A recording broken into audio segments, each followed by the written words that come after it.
Hello guys, welcome to our channel. నేను మీ anchor Teja. ప్రస్తుతం మనతో పాటు సీనియర్ జర్నలిస్ట్ భరద్వాజ్ గారు ఉన్నారు. నమస్తే సార్. నమస్తే. సో ఇప్పటివరకు కూడా మనం ఆన్లైన్లో ఏదైనా ఫుడ్ కావాలంటే ఆర్డర్ పెట్టుకుంటున్నాం కొన్ని యాప్స్ నుంచి, జొమాటో అని, అలాగే జెప్టో, బ్లింకిట్, బిగ్ బాస్కెట్ అని చెప్పేసి. ఇప్పుడు ఆ యాప్లోనే మనం మద్యం కూడా, మందు కూడా పెట్టుకోవచ్చు అని చెప్పేసి రీసెంట్గా వార్త అయితే వీళ్ళకి రావడం జరిగింది.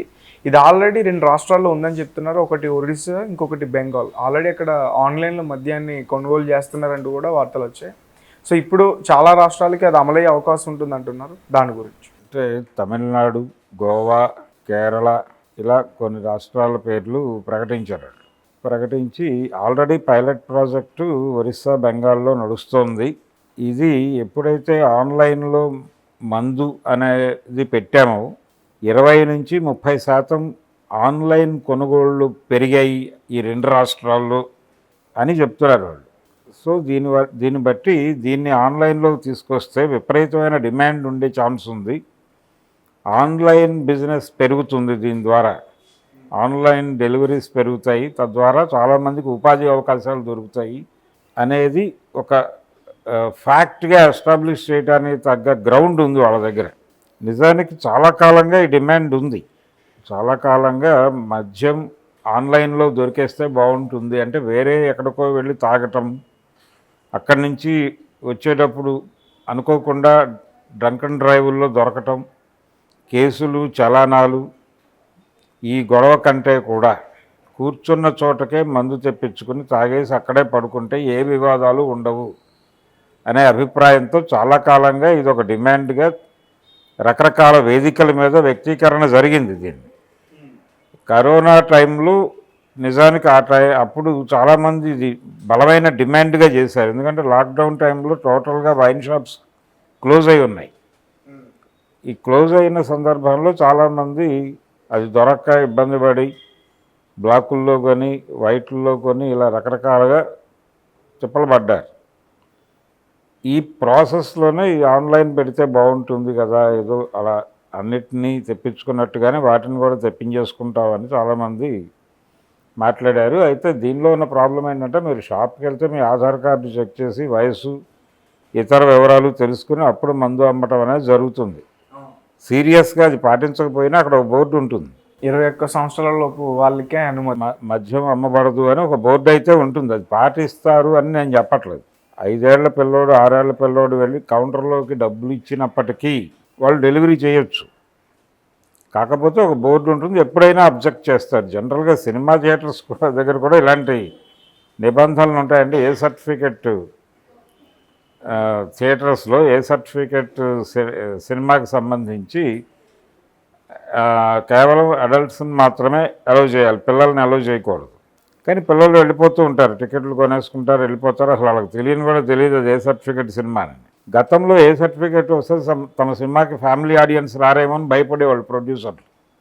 ఏ సర్టిఫికెట్ ఇస్తున్నాం మీ సినిమా కంటే భయపడిపోయి అది లేకుండా ఉండడానికి ఏం చేయాలో చెప్పండి అయ్యా, అది చేస్తామనేవాళ్ళు.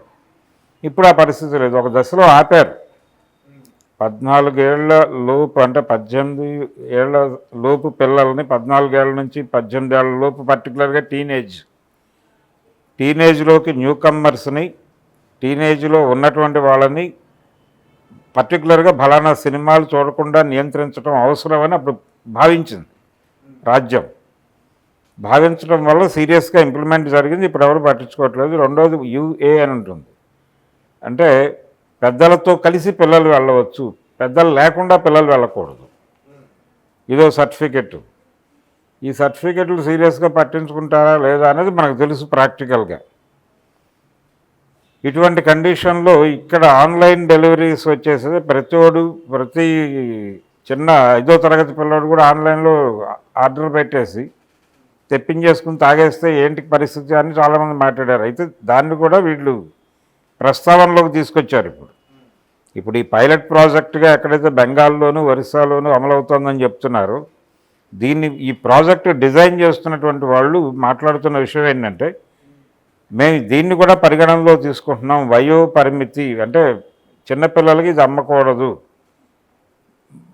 అంటే మైనారిటీ తీరినటువంటి పిల్లలకు మాత్రమే ఇది అమ్మాలి అనే పద్ధతిలో దీన్ని ఈ స్ట్రక్చర్ డిజైనింగ్ జరిగింది ఇంతకాలం, అందుకని మేము బయటకు ఎమోషనల్గా మాట్లాడలేదు. ఇప్పుడు ఆ ప్రక్రియ పూర్తయిపోయింది. సో బుక్ చేసేటప్పుడు ఒక ఆప్షన్ వస్తుంది మీ ఏజ్ అంతా అని. ఇప్పుడు అది నొక్కేస్తే స్వయం నిర్ణయం. నా వయసు 18 కాదు అన్న దగ్గర నొక్కేస్తే 18 కాదు అని అంతం భావించి వాడికి డెలివరీ ఇచ్చేస్తుంది. చాలా porn videos, porn sites open కావు. ఓపెన్ కాకుండా ఒక కాషన్ నోటీస్ వస్తుంది, మీ ఏజ్ 18 లోపు అయితే చెప్పండి, ఇది ఓపెన్ కాదు మీకు ఎప్పటికీ, దాటితే చెప్పండి అప్పుడు చూద్దాం అన్న పద్ధతిలో ముందు ఒక నోటీస్ వస్తుంది, స్క్రీన్ మీద అపియర్ అవుతుంది. వీడు 18 కాదు అని కొట్టేస్తే వెంటనే సైట్ ఓపెన్ అవుతుంది, వీడు అందులోకి వెళ్ళిపోతాడు. వాడు 5వ తరగతి చదివే పిల్లోడు కావచ్చు, 4వ తరగతి చదివే పిల్లోడు కావచ్చు, వాడి నాశనం మొదలైపోతుంది ఆ క్షణమే. దానికి పెద్ద ఇబ్బంది ఏం పడరాళ్ళు. అంటే మీకేం చెక్కింగ్ ఉండదు, మీ ఆధార్ కార్డు సబ్మిట్ చేయండి అని అడగదు అక్కడ. మీ ఆధార్ కార్డు లేకపోతే ఏజ్ ప్రూఫ్ ఒకటి సబ్మిట్ చేయండి, దాన్ని అప్లోడ్ చేసిన తర్వాతే మీకు యాక్సెస్ ఇస్తామని చెప్పరు. మీ స్వయం నిర్ణయం, మీకు 18 ఏళ్ళు దాటినాయా లేదా చెప్పండి అంటే దాటినాయా అంటాడు వీడు 10 ఏళ్ళలోడు కూడా దాటినాయని చెప్తే వాడికి సైట్ ఓపెన్ అయిపోయి దర్శనం మొదలైపోతుంది. ఇది ప్రమాదకరం. అలాంటిదే ఇక్కడ కూడా డిజైన్ చేస్తారు.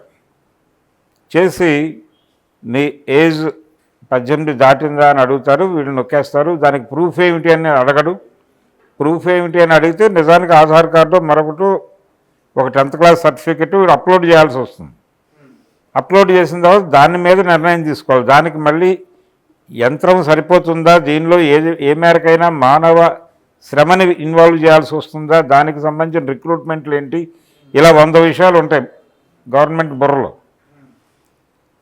టెక్నికల్గా వీళ్ళు పైకి చెప్తున్న మాట ఏంటంటే ఈ వయోపరిమితి వ్యవహారం అంటే కింది మైనారిటీ తీరనటువంటి పిల్లలకు అమ్మకూడదు అనే నిబంధనని ఇక్కడ ఎలా అమలు చేయాలనే దాని మీద కసరత్తు చేశాం. దానిలో ఒక కొలిక్కి వచ్చేసింది వ్యవహారం. అందుకని ఇప్పుడు మిగిలిన చాలా రాష్ట్రాల్లో, మరికొన్ని రాష్ట్రాల్లో ఈ కార్యక్రమం మొదలు పెడుతున్నాం. క్రమంగా దేశవ్యాప్తంగా అమలు జరిగిపోతుంది. ఆన్లైన్లో మందు అనేది దేశవ్యాప్తంగా విస్తృతంగా అమలైపోతుంది. ఏదైనా డెలివరీ దొరుకుతున్నప్పుడు మందు ఎందుకు ఆపాలి అని ఒక ఆర్గ్యుమెంట్తో వాళ్ళు ముందుకు వస్తున్నారు. సో ఏం జరుగుతుంది అనేది పక్కన పెడితే గవర్నమెంట్ కావచ్చు, కంపెనీలు కావచ్చు, ఇవన్నీ టోటల్గా మనం వ్యవస్థే మార్కెట్ ఎకానమీలో ఉంది. మార్కెట్ సంతృప్తి పడుతుందంటే ఏ నిర్ణయం తీసుకోవడానికైనా ఏ ప్రభుత్వాలైనా సిద్ధంగా ఉన్నాయి. అందులో భాగంగానే దీనిలో మార్కెట్ నుంచి మంచి రెస్పాన్స్ ఉంది. 30% సేల్స్ పెరిగినాయి అని చెప్తున్నారు వాళ్ళు. ఏది ఆన్లైన్ డెలివరీ కంపెనీస్ దాన్ని అప్రిషియేట్ చేస్తుంది గవర్నమెంట్. ఓకే, బాగుంది కదా, దీన్ని ఇంతకంటే మనకు ఆధారం ఏం కావాలి పెట్టేయండి అంటారు. వెంటనే స్టార్ట్ అయిపోతుంది యాక్టివిటీ, డెలివరీలు మొదలైపోతాయి. ఆ తర్వాత ఏ మేరకు లబ్ధి పొందుతారు దీని ద్వారా అనేది మనకి ఒక 4-5-6 నెలల ప్రయాణం తర్వాత కానీ అర్థం కాదు. అయితే డెఫినెట్గా ప్రయోజనం ఉంటుంది, లాభాలు ఉన్నాయి. ఆల్రెడీ 20-30% మాకు ప్రాఫిట్స్ వచ్చినాయి అని వాళ్ళు చెప్తున్నారు కదా. ఆన్లైన్ సేవల తాలూకా కంపెనీలు చాలా ఉన్నాయి. దానిలో జప్టో ఉంది, లేకపోతే ఇంకొకటి ఉంది. మనకు పాత రోజుల నాటి ఫ్లిప్కార్ట్ ఇవన్నీ ఎంటర్ అయిపోతాయి కదా, మళ్ళీ ప్లేలోకి ఎంటర్ అయిపోయి మా దగ్గర పైగా ఆఫర్స్ వస్తాయి. ఇందులో మందుబాబులను ఉత్సాహపరుస్తున్న విషయం ఏంటంటే ఆన్లైన్ సేల్స్లో ఆఫర్లు ఎక్కువ ఉంటాయి. ఆఫ్లైన్ సేల్స్లో వాడు అడిగిన డబ్బులు చెల్లించి రావడమే. ఆన్లైన్లో ఆఫర్స్ ఇస్తారు, దీనికి 2 సీసాలు కొంటే మీకు ఇంకేదో ఫ్రీ అంటాడు, లేదు ఇలాంటివి 5 బాటిల్స్ కొంటే కనుక మీకు ఏదో కూపన్ వస్తుంది అంటాడు. వీటికి అట్రాక్ట్ అయ్యి కొనేసే వాళ్ళు కూడా ఉంటారు. అట్లా రకరకాలుగా ఇది పరిణామం చెంది ఎటో వెళ్ళిపోవచ్చు.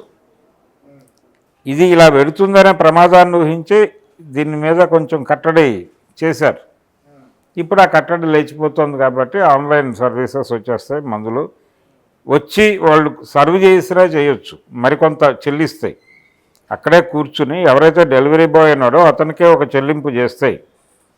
ఇన్ని గంటలు మీరు వినియోగించుకోవచ్చు, అతనికి ఇంత పేమెంట్ ఇస్తే సరిపోతుంది మీరు అంటే, ఈ డెలివరీ బాయ్ అక్కడ కూర్చుని వాళ్ళకి సర్వ్ చేసి వాళ్ళు తాగి పడుకున్న తర్వాత లేచి వస్తాడు. ఆ లెవెల్ సర్వీసెస్ కూడా జరిగే అవకాశం ఉంది. ప్రధానంగా ప్రస్తుతం ప్రపంచం బతుకుతోంది సర్వీస్ సెక్టార్ మీద, ఉత్పత్తి రంగం కాదు ఇది. సర్వీస్ సెక్టార్ మీద ఎక్కువ డబ్బులు సంపాదిస్తోంది భారతదేశంలో. అందుకని ఆ సర్వీస్కి కూడా ఛాన్స్ ఉంది అక్కడ.